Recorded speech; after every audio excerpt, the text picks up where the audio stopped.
Hello friends, myself Nupur Tiwari and welcome to my YouTube channel on Learn with Lucky। जैसा कि हमने अपने पिछले क्लास में डिस्कस किया था प्लांट फिजियोलॉजी में फोटोसिंथेसिस के बारे में, उसमें हमने क्लोरोप्लास्ट का स्ट्रक्चर देखा था कि क्लोरोप्लास्ट में क्या क्या चीज़ें होती हैं। आज हम अपने इस क्लास में डिस्कस करेंगे ऑरिजिन ऑफ क्लोरोप्लास्ट के बारे में। ओरिजिन ऑफ क्लोरोप्लास्ट के बारे में जानने से पहले हम एक चीज़ आपको और बताना चाह रहे हैं कि जो माइटोकॉन्ड्रिया है उसका ओरिजिन क्लोरोप्लास्ट से पहले हुआ था, लेकिन जो फोटोसिंथेसिस की जो प्रोसेस है वो माइटोकॉन्ड्रिया के ओरिजिन से पहले डेवलप हो गई थी। यानी फोटोसिंथेसिस की प्रोसेस हो रही थी, फिर माइटोकॉन्ड्रिया डेवलप हुआ, उसके बाद ओरिजिन हुआ क्लोरोप्लास्ट का। यानी क्लोरोप्लास्ट का ओरिजिन माइटोकॉन्ड्रिया के बाद हुआ है। अभी जब हम एक एक चीज़ें डिस्कस करेंगे आपके साथ तो आपको सब कुछ क्लियर होगा कि ऐसा क्या है, क्यों डेवलप हुआ उसके बाद।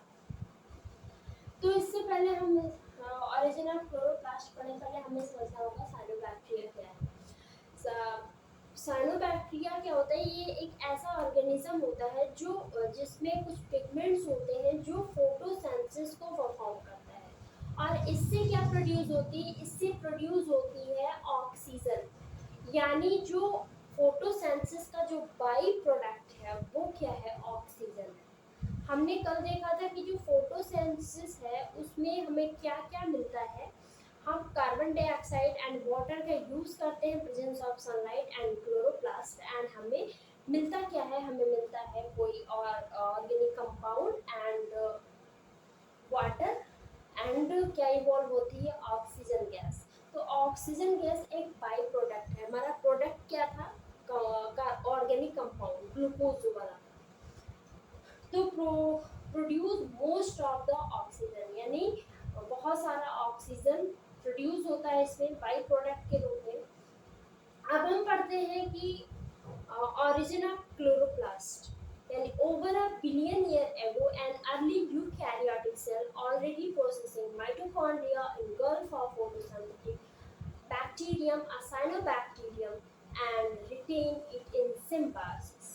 Present day chloroplasts are thought trace their ancestry back to a single species of cyanobacterium that was adopted as an internal symbiote and endosymbiote।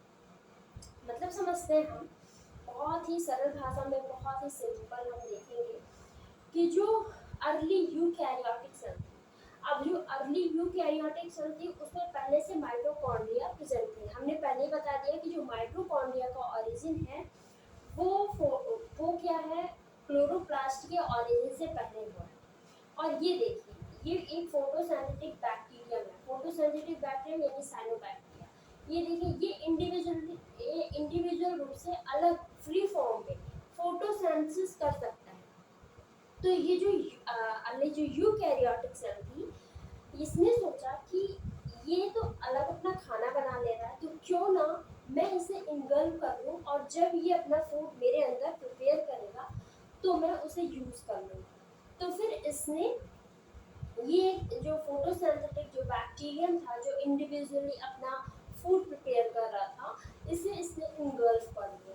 अब जब ये इसे इनगल्फ कर रहा है तो जो फोटोसिंथेटिक बैक्टीरियम था वो कुछ समय तो उसे मतलब दिक्कत हुई होगी, लेकिन बाद में उसने कहा कि मैं तुम्हें स्पेस दे रहा हूँ और तुम मेरे अंदर आके अपना फूड प्रिपेयर करो जिससे तुम भी यूटिलाइज करो और मैं भी। तो ये क्या करते, ये इसे जब इसे इनगल्फ किया तो ये फूड इसके अंदर प्रिपेयर करने लगा और ये उसको फूड को यूज करने लगा। यानी जो अर्ली यूकैरियोटिक सेल थी ये इसके फूड को जो फूड प्रिपेयर करता था उसे यूटिलाइज करने लगी।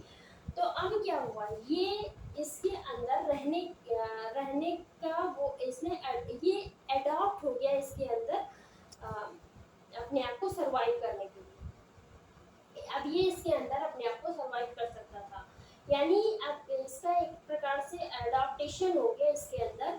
अब इसे कोई भी दिक्कत नहीं हो रही थी। अब इससे भी क्या हो रहा था, ये अपने इंडिविजुअल जो इसका एक अलग इंडिविजुअल अंदर जो पहचान था अब ये इसे लॉस करने लगा। इसने सोचा कि अब तो मुझे सब कुछ मिल गया है, अब मैं आराम से इसमें स्पेस पा गया हूँ, तो अब मुझे जो भी चीज़ें इसके पास है वो मेरी है और मेरी चीज़ें इसकी है। तो अब इसने क्या किया, अब ये फूड प्रिपेयर करता था, ये इसे यूटिलाइज करता था, धीरे धीरे ये इसका एक ऑर्गेनल बन के रह गया, ये इसका एक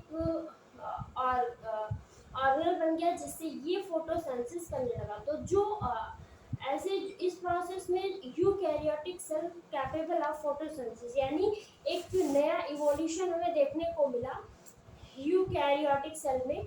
इसमें क्या हुआ कि जो यूकैरियोटिक सेल थी अब वो फोटोसिंथेसिस के लिए कैपेबल हो गई थी। अब हम क्या देखते हैं कि पहले ये अलग इंडिविजुअल फोटोसिंथेसिस कर रहा था, लेकिन अब ये क्लोरोप्लास्ट, इस क्लोरोप्लास्ट के अंदर अपना 70 राइबोसोम होता है, खुद का डीएनए होता है, सर्कुलर डीएनए। अब ये उसके अंदर रेप्लिकेट भी करने लगा।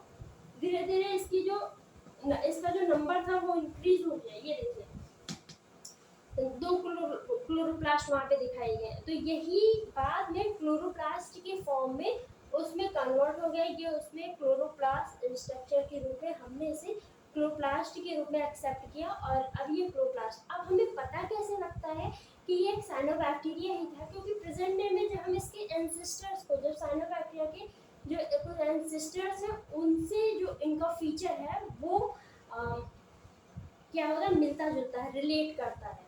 तो हम जानते हैं कि जो साइनोबैक्टीरिया थे या जो फोटोसिंथेटिक बैक्टीरियम थे वही हमारा क्लोरोप्लास्ट है।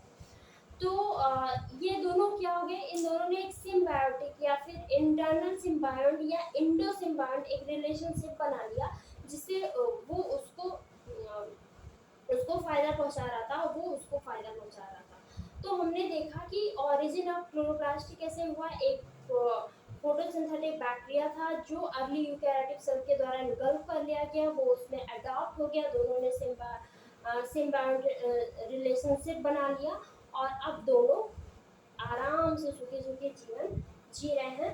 अब ये क्लोरोप्लास्ट के फॉर्म में कन्वर्ट हो गया। एंड ये थी हमारी स्टोरी ओरिजिन ऑफ क्लोरोप्लास्ट। मिलते हैं नेक्स्ट क्लास में, जिसमें हम एक अलग क्लास लेकर आएंगे, जिसमें हम माइटोकॉन्ड्रिया का ऑरिजिन डिस्कस करेंगे। फिर उसके बाद हम फोटोसिंथेसिस की प्रोसेस को कंटिन्यू करेंगे, क्योंकि फोटोसिंथेसिस की प्रोसेस पढ़ने से पहले हमें क्लोरोप्लास्ट के बारे में जानना, और अभी हम पिगमेंट के बारे में पढ़ेंगे कि कौन कौन से जो पिगमेंट होते हैं वो फोटोसिंथेसिस में हेल्प करते हैं। तो ये सब जान के ही हम फोटोसिंथेसिस को पढ़ेंगे। मिलते हैं नेक्स्ट क्लास में। Thank you so much.